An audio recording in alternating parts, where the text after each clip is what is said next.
Welcome to Happy Land, where survival means dining on leftovers and dreaming amid landfill. Just steps from Manila's gleaming malls, there's a world where barefoot kids play in trash-filled alleys, and families scrape together meals from discarded food called pagpag. Is this the darkest face of poverty, or a raw, unshakable form of resilience that society has chosen to ignore? Let's find out. Sanji, a forgotten coastline with a future worth reclaiming. Along the quiet edge of Manila Bay lies Sanji, a small barangay in Cavite City, long overlooked but far from empty. Today, it may appear worn and weathered, yet it holds the echoes of a remarkable past. During the Spanish colonial era, Sanji was more than a coastal village. It was a thriving port.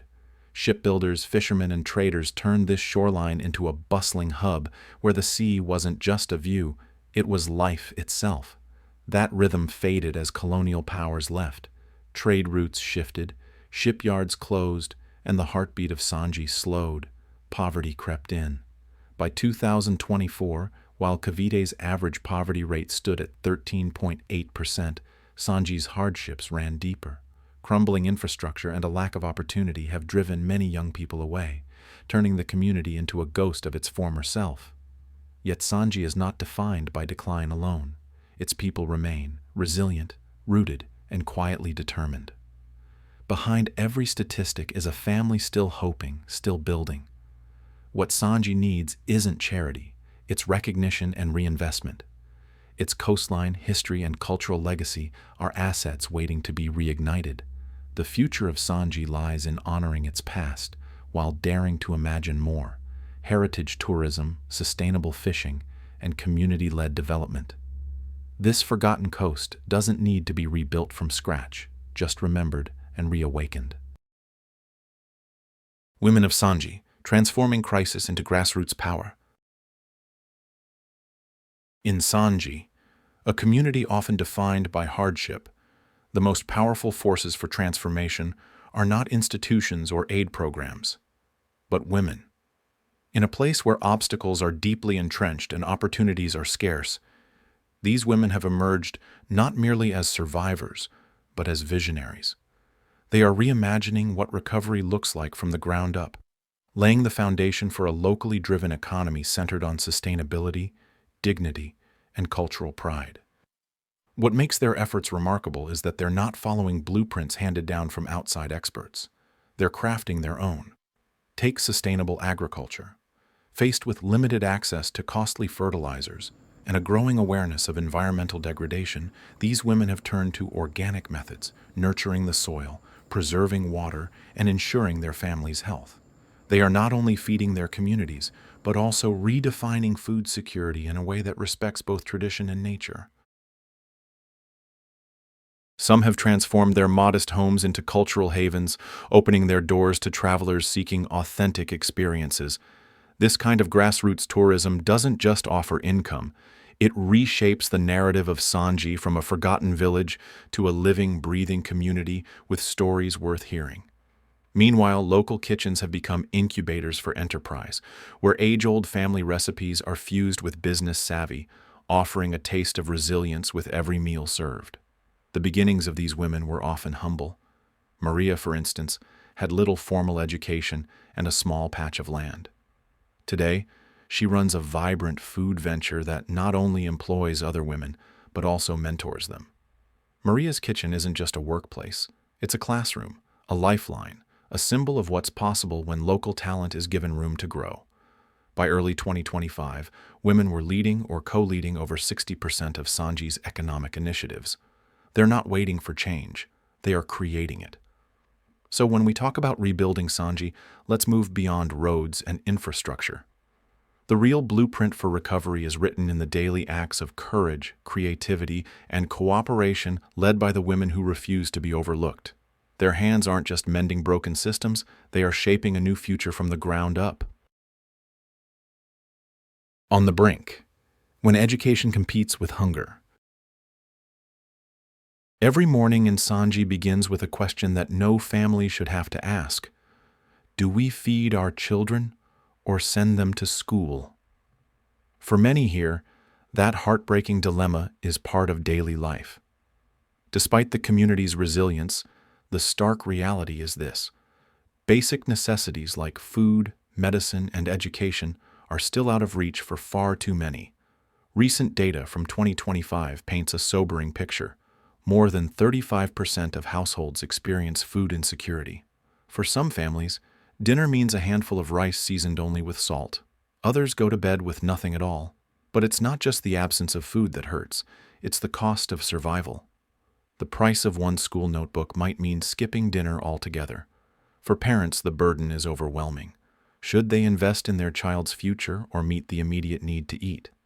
Access to healthcare is equally dire. Community clinics are often underfunded and overstretched. Medications are either unavailable or too expensive. Even simple illnesses become dangerous when left untreated, and preventive care is a luxury most cannot afford. Education, once seen as the only way out of poverty, now seems like a distant dream. Many children drop out, not because they don't want to learn, but because they need to work or help at home. The schools that do exist struggle with outdated materials, undertrained teachers, and overcrowded classrooms. For too many kids in Sanji, the classroom is replaced by a street corner or a fishing boat. And yet, amid this struggle, there's a force that refuses to fade: the spirit of Bayanihan. Here, community isn't just a word, it's a lifeline. Neighbors share what little they have, not out of obligation, but out of genuine care. A pot of soup is stretched to feed one more. A second-hand school bag is passed on to another child. This culture of mutual aid is Sanji's most powerful resource, one that no crisis can extinguish. Sanji may lack in wealth, but not in humanity. The people here live each day on the edge, but they do so with a depth of compassion and resilience that the modern world could stand to learn from. Underground libraries, where books survive in the most unlikely places. In a neighborhood where flooding, poverty, and cramped living spaces are the norm, no one expects to find a library, let alone one underground. But in Sanji, that's exactly where the most unexpected revolution is happening. Beneath a storage shed, beneath layers of recycled wood and corrugated tin, lies a secret library built by children. It started with a girl named Lyra, who found a water-damaged book near a dump site and refused to throw it away. She dried it out page by page, then began collecting others. Soon, kids from across the barangay began bringing torn textbooks, comic books, even discarded newspapers. They cleaned them, taped them, and organized them. With no space above ground, they dug out a dry corner beneath an old shack. Books were shelved in plastic crates labeled by hand, lit by solar lamps they made themselves. Today, the Sanji Underground Library holds over 700 books, many restored from trash. Children line up to borrow them. Some come just to read in peace. It's a place of quiet in a noisy world, of imagination in a place where futures feel uncertain. What's more amazing? The entire library is run by students under 15. In a place where schools are overcrowded and materials are scarce, these children are building their own education system, underground, against all odds. And in doing so, they remind the world, literacy doesn't need luxury. It needs only light, love, and a little rebellion. The Hidden Orchestra of Sanji, instruments made from disaster. When Typhoon Marcel devastated Sanji 3 years ago, it left a trail of destruction. Broken homes, twisted metal, shattered lives. But from that ruin came something no one expected: a symphony. Using debris from the storm, bamboo slats, tin sheets, water containers, old wires, young residents began crafting instruments. They didn't know music theory. They didn't have formal training, but they had sound, rhythm, and will. A piece of roofing became a drum. Plastic bottles filled with pebbles made rainsticks. Fishing lines stretched across wood frames became makeshift guitars. They called themselves the Storm Ensemble, a youth orchestra that plays only on instruments built from post-typhoon scrap. Their music isn't perfect, but it's unforgettable. Haunting melodies echo through alleyways during performances. Their first public show brought neighbors to tears. One boy said, "We couldn't stop the storm. But now, we make it sing." The group has since traveled across provinces, performing for disaster recovery campaigns and raising funds for other communities. International musicians have begun donating real instruments, but the ensemble still plays their originals, reminding everyone that beauty can be born of trauma and that even in devastation, Sanji finds its voice. Surviving with Ingenuity: How Informal Work Becomes a Lifeline. In Sanji, where formal employment is more aspiration than reality, resilience takes a different shape. It wears the face of street vendors balancing trays of home-cooked snacks, of welders fixing bicycles in narrow alleyways, and of mothers running small food stalls beside their homes. The informal economy here isn't a fallback, it's a foundation, and it's not unique to Sanji. Nationwide, this under-recognized sector fuels approximately 34.2% of the Philippines' GDP, an impressive $414 billion that rarely makes headlines but keeps millions afloat. In Sanji, these makeshift enterprises are more than economic activities. They're acts of survival and sacrifice. Parents often skip meals so their children don't go hungry. They dilute soups to make them stretch or split a single portion of rice among multiple plates. These are not just coping mechanisms. They are testimonies of endurance, love, and prioritization in a world where survival demands constant compromise. This situation echoes far beyond the Philippine archipelago. Similar choices play out in urban slums across Latin America, Africa, and South Asia. Reduced meal sizes, cheap high-carb diets, and intergenerational sacrifice have become the language of the global poor. Yet what makes Sanji exceptional is not just its struggle, but how its people respond to it. The spirit of bayanihan, the Filipino ideal of communal unity and cooperation, runs like a lifeline through the community. A neighbor lends a pot, another offers leftover food, someone shares a day's earnings. These gestures, repeated every day, reinforce a safety net stitched not by policy, but by people. It's this unshakable network of mutual support that allows Sanji not only to endure, but to begin imagining something better. What emerges is not merely a picture of hardship, but one of hope rooted in agency. Sanji's informal economy reveals a critical lesson. When systems fail, communities step up, and in doing so, they redefine what sustainability and social equity can truly look like.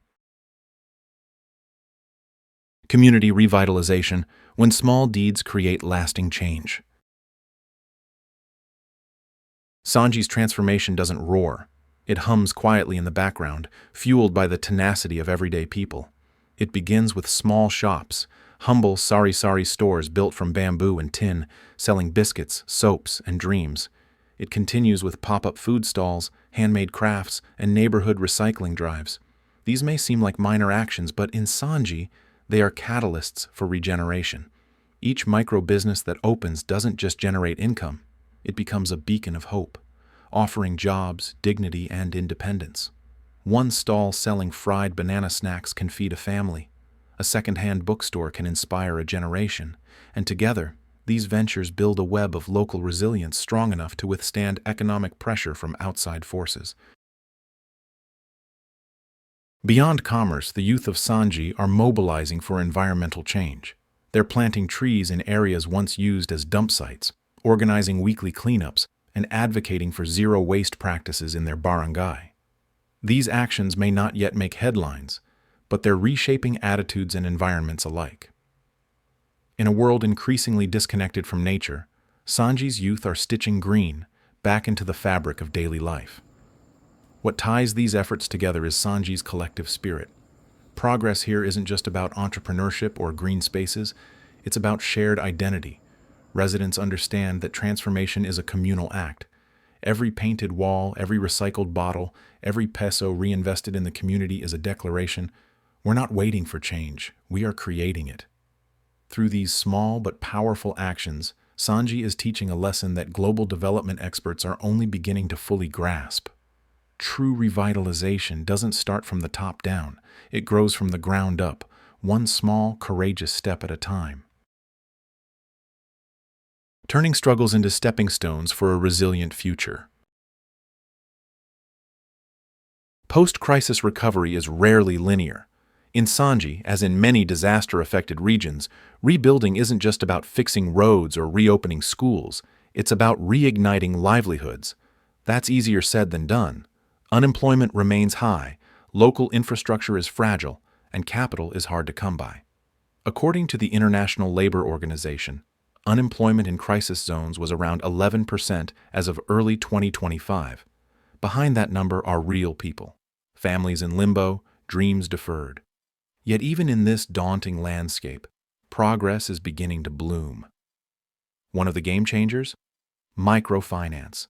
Small loans, sometimes as little as $100, are empowering individuals to launch businesses, restock supplies, or purchase tools. For a Sanji mother, it might mean buying a sewing machine to start a tailoring service.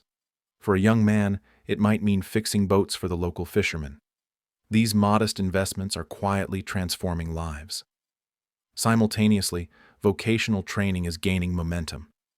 In Sanji and across Southeast Asia, training programs in carpentry, agriculture, renewable energy, and digital literacy are equipping people with skills that transcend local limitations. In 2024 alone, over 2 million people across the region completed such programs, proof that practical education is one of the most powerful antidotes to poverty. What makes this shift particularly hopeful is where the momentum is focused, within Sanji's own heritage and resources. Agriculture, textile crafts, and solar energy systems are being strengthened by local investment, not displaced by outside agendas. These are sectors that respect both the environment and tradition, while offering viable pathways to economic self-reliance. And behind all this progress stand critical support systems, public policy reforms, NGO partnerships, and international aid. From rebuilding transportation networks to launching community-led incubators, these actors are ensuring that grassroots efforts are matched by structural support. In 2024, more than $800 million was channeled globally into similar initiatives, a sign that the world is beginning to pay attention. Of course, challenges remain, but each repaired fishing net, each newly trained carpenter, each seed planted in Sanji's soil tells a different story, one not of despair, but of possibility. This isn't just recovery, it's reinvention. And it's happening not through miracles, but through ordinary people turning their struggles into stepping stones, and in doing so, constructing a future that is more equitable, more durable, and entirely their own. Building tomorrow. Together, a future forged by women and communities. When we talk about creating a better tomorrow, we're not simply talking about innovation or policy. We're talking about people. It's about investing in the kind of leadership that not only tackles today's challenges, but also lays the groundwork for the generations yet to come. And leading this movement are women entrepreneurs, bold, resourceful, and resilient. In developing regions around the world, women aren't just entering the marketplace, they're redefining it. According to the World Bank, as of early 2025, over 30% of small and medium-sized enterprises in low-income countries are owned by women. But behind that number is something even more powerful: transformation. These women are creating local jobs, pulling families out of poverty, and most importantly, paving pathways for young girls who now see leadership as a possibility, not a privilege. But economic growth is just one layer of change. Across the globe, communities are taking healing into their own hands, socially, economically, and ecologically. Reforestation efforts in South America, river cleanups in Southeast Asia, and climate adaptation projects in rural Africa are being led not by governments alone, but by grassroots collectives who understand their lands and livelihoods best. And progress is measurable. UNICEF reports show that in post-crisis zones, school enrollment has risen more than 10% in just 2 years. Access to basic healthcare has doubled in many of these same areas. These aren't abstract improvements. They are the return of dignity and possibility to places once left in despair. What truly accelerates these changes, however, is collaboration. When local communities partner with global allies, whether it's a village teaming up with an international NGO or a women's cooperative receiving funding from a global climate initiative, the results are exponential. In 2024 alone, over $1.2 billion in international aid was invested in grassroots-led sustainable development efforts. That money doesn't just build schools or clinics, it builds momentum. So while the road ahead remains complex and long, the direction is clear. With visionary women at the helm, united communities on the ground, and meaningful global partnerships at play, a future rooted in justice, resilience, and sustainability is not just a dream. It's already emerging, step by step. Empowering young minds, from education to transformation. True empowerment doesn't begin with textbooks. It begins with a spark. In classrooms across the world, educators are no longer asking students to memorize. They're asking them to imagine, to question, and to build. This shift from traditional instruction to experiential learning is more than an educational trend. It's a revolution. Imagine students who aren't just solving equations, but using math to design water filtration systems for their villages. Picture science classes where students grow community gardens, or history lessons that invite kids to interview their elders and connect personal stories to global events. These approaches turn passive learners into active problem solvers, and the results are remarkable. Research shows that active learning has decreased failure rates from 32% to 21% and improved academic achievement significantly. But innovation in teaching methods is only one part of a larger transformation. Robust scholarship programs and ongoing teacher development are equally essential. One standout example is the SEED initiative, supporting effective educator development. Through hands-on mentorship, evidence-based practices, and capacity building for educators, SEED is helping to create classrooms where excellence is no longer the exception, but the standard. The true impact of these efforts can be seen in the lives of students who overcome enormous odds. Children from economically challenged backgrounds, once unsure if they would ever complete school, are now thriving, earning scholarships, excelling in national exams, and even becoming the first in their families to attend university. These aren't just stories of personal success. They are victories for entire communities that have poured belief, time, and resources into their youth. What we're seeing is a cultural shift. Education is no longer just a path to employment. It's a source of empowerment, identity, and hope. When we prioritize teaching that's relevant, support systems that are inclusive, and recognition that celebrates every win, we're not just teaching kids to survive, we're preparing them to lead. In this emerging era, education is more than a policy goal. It's a promise that every young person, regardless of where they start, has the right and the opportunity to shine. Health on Wheels, delivering care where it's needed most. For millions living in rural and underserved areas, healthcare remains more aspiration than reality. Limited access to clinics, high travel costs, and a shortage of local professionals mean that many must choose between spending hours on the road or going without care altogether. As of September 2024, over 66% of primary care provider shortage areas in the United States were located in rural regions, a stark indicator of just how deep the divide runs between urban convenience and rural neglect. But in the face of this disparity, a mobile revolution is rolling in, literally. Mobile health clinics are changing the way healthcare reaches people. These clinics are more than just vans. They are fully equipped medical units staffed by professionals who travel into the heart of underserved communities. They offer immediate treatments and preventive services such as immunizations, prenatal checkups, basic diagnostics, and health education. They turn distant hope into accessible reality. And the results? Nothing short of transformative.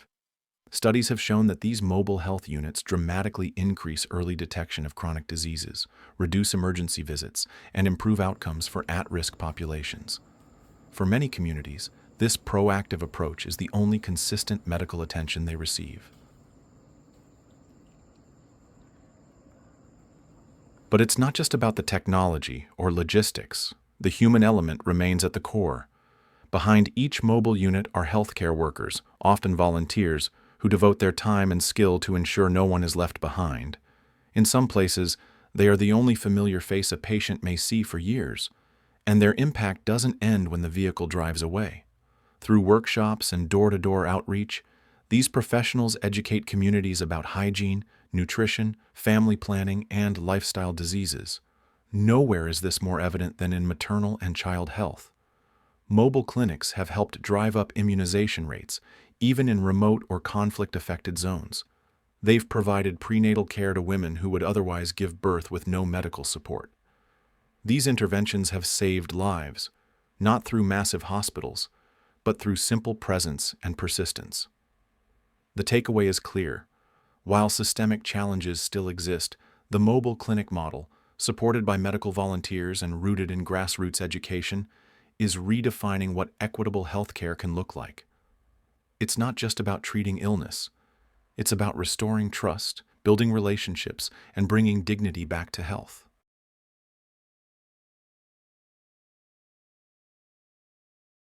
From makeshift shelters to real homes, reclaiming dignity through design.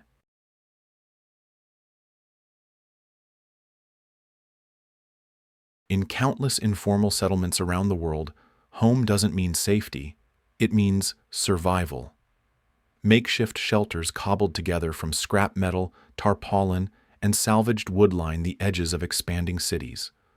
Without access to clean water, stable electricity, or proper sanitation, these homes leave families dangerously exposed to health risks and environmental hazards. Shocking estimates suggest that in rapidly urbanizing areas, up to 75% of the population may be living in such precarious conditions. But against this backdrop of instability, new housing solutions are taking root, and their power lies in their simplicity and inclusivity. Across developing regions, communities are beginning to rewrite the housing narrative with one powerful shift. They're taking construction into their own hands. Community-led housing initiatives are revolutionizing what it means to build home. Instead of relying on costly contractors or government aid, residents are learning to construct durable, weather-resistant homes using local, affordable, and environmentally friendly materials. These projects emphasize traditional techniques and cultural knowledge, ensuring that homes are not only practical but personally meaningful.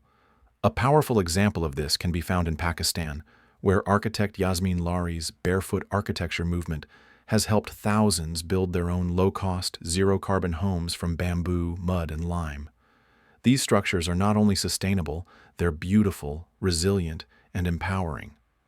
In Senegal, architect Nsinga View applies a similar philosophy, creating climate-resilient homes using compressed earth blocks and biomaterials, blending innovation with indigenous wisdom. The value of these initiatives goes far beyond shelter. They foster local employment, teach marketable skills, and restore dignity to communities long pushed to the margins. And perhaps most importantly, they promote ownership, emotional, cultural, and physical. When a family helps build their own home, that structure becomes more than four walls. It becomes a symbol of identity, hope, and long-term stability. In Sanji and communities like it, this spirit of transformation is everywhere. A mother reinforcing her home with woven panels, a youth collective planting trees around new housing plots, elders teaching ancient construction methods adapted for modern climate challenges. These moments are more than symbolic. They are the foundation of a new, resilient social architecture. Sanji is not just a location. It is a living, evolving story of determination.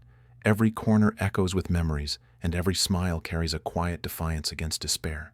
Here, rebuilding isn't just about infrastructure, it's about identity.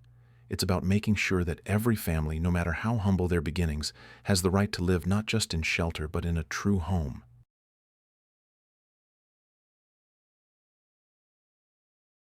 And if you think about it, that's the true beauty of Sanji. Transformation born from everyday life.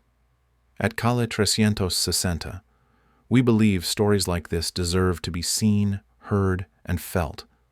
So if this journey moved you in any way, feel free to leave a comment and share your thoughts.